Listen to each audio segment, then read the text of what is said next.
Hey everyone, welcome to our weekly tip number one. I'll be doing these each week for you. They're just effective communication tips. My name's Dr. Tracy House. It's very nice to meet you. And let's dive in.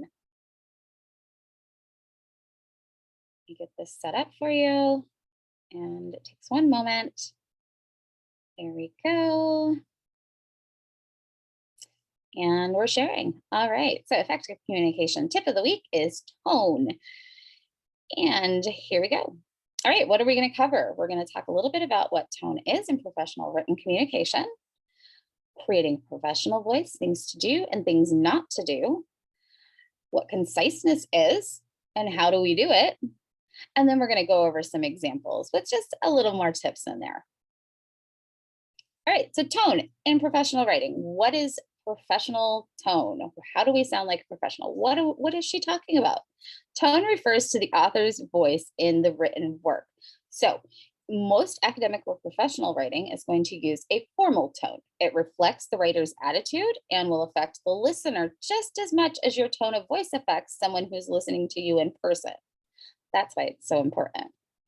Tone follows the conventions of the field that you're in. So, for instance, most research labs have a certain way they write out reports, their data in a report, or in academia, we avoid contractions.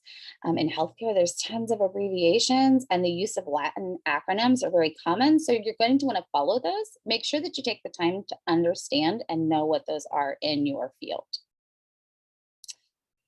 A formal voice also typically shows respect for the audience. So, this is another reason we want to think about it. So, for instance, if we're writing a memo to a professional, using a professional tone shows the audience, the one that's reading it, that you respect their intelligence and their position. Okay, Tracy, how then do we create this professional voice? What are some things that we do? So, to do, we want to speak in an active voice. An active voice simply puts the subject of a sentence in the active position. So the director evaluated the team instead of saying the team was evaluated by the actor.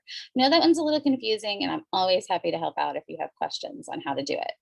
Write in a professional voice that is concise and slang free. We're not texting, we're talking to other professionals. Evidence. We're going to provide evidence based on the literature of our fields or actual data points or observations, not just opinions. If you have an opinion, back that opinion up if somebody has asked for it.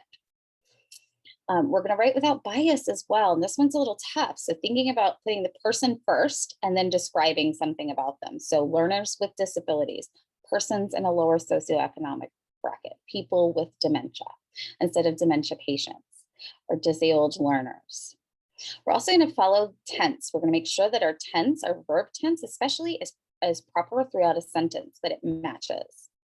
And then we're going to avoid the use of full words. Typically, most fields don't use contractions in their professional writing unless certain circumstances, but most of the time, no. All right, so don't do these things. We're going to avoid broad generalizations like always, never, all. We're going to avoid overarching adjectives like outstanding, obvious. Same thing with descriptive writing.